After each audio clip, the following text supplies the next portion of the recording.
Hey, good morning, everyone. I thought this would be a good time because it is the middle of August, and this is an issue right now that we talk fig bud mite, fig mosaic virus, and their relationship.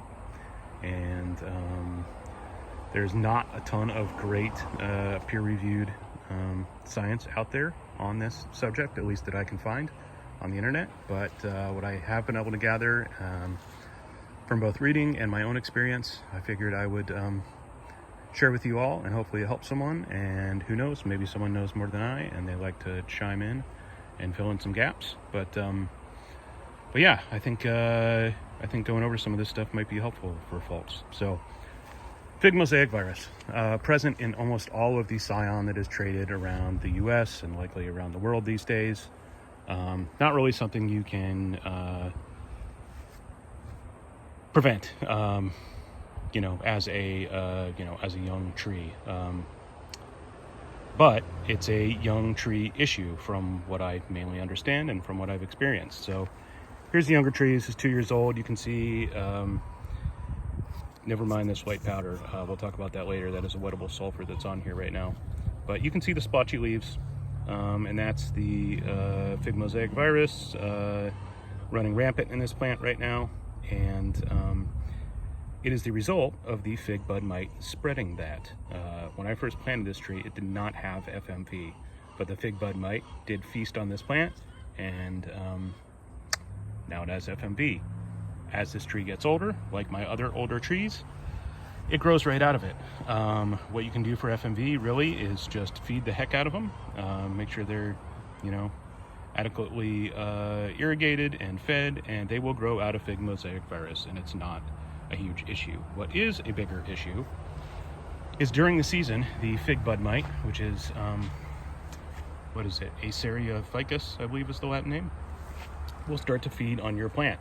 And yes, it is transmitting fig mosaic virus, but what it can do is it can actually stop and slow the growth of your plants altogether if you have them bad enough. And I have had them bad enough for them to do that. Before I realized what was happening, I had a few plants that went from perfectly healthy to a month later almost completely dead.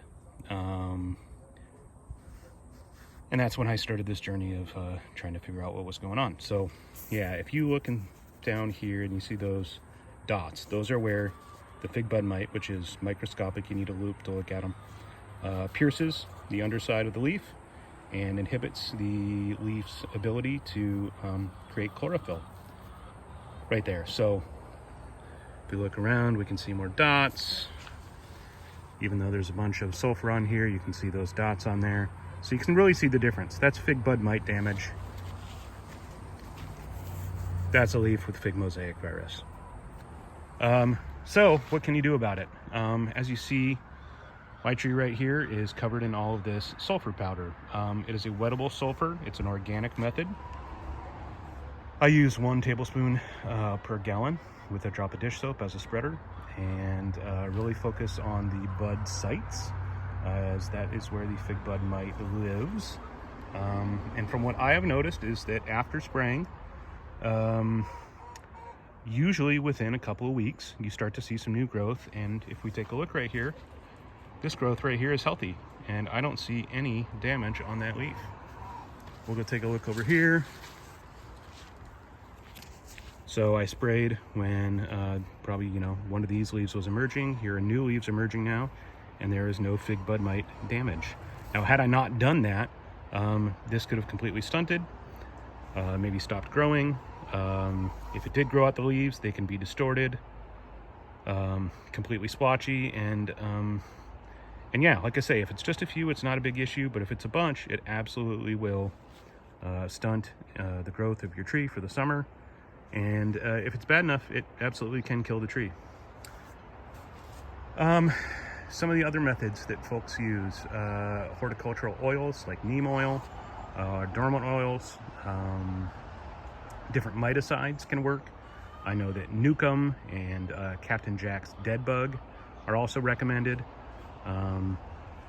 One of the things to mention, though, is that you do not want to use sulfur powder or any sulfur product and any of the oils within 2 weeks of each other.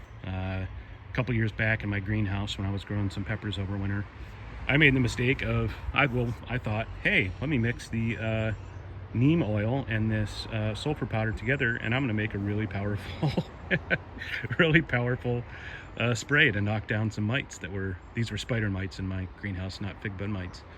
And what I made was a liquid that absolutely torched my pepper plants and killed them all. So yeah, so don't use them at the same time, certainly, and wait at least a couple of weeks in between applications. If you don't like the look of the sulfur powder on your leaves, which it doesn't look very nice, I'll admit, you certainly can, after you spray these, leave it on for about a week. You can go ahead and hose it all off. Use the fan sprayer setting on your hose and spray everything off, and just watch for any more damage in the future. And if you see more damage, give them another good spray of sulfur or your control method of choice.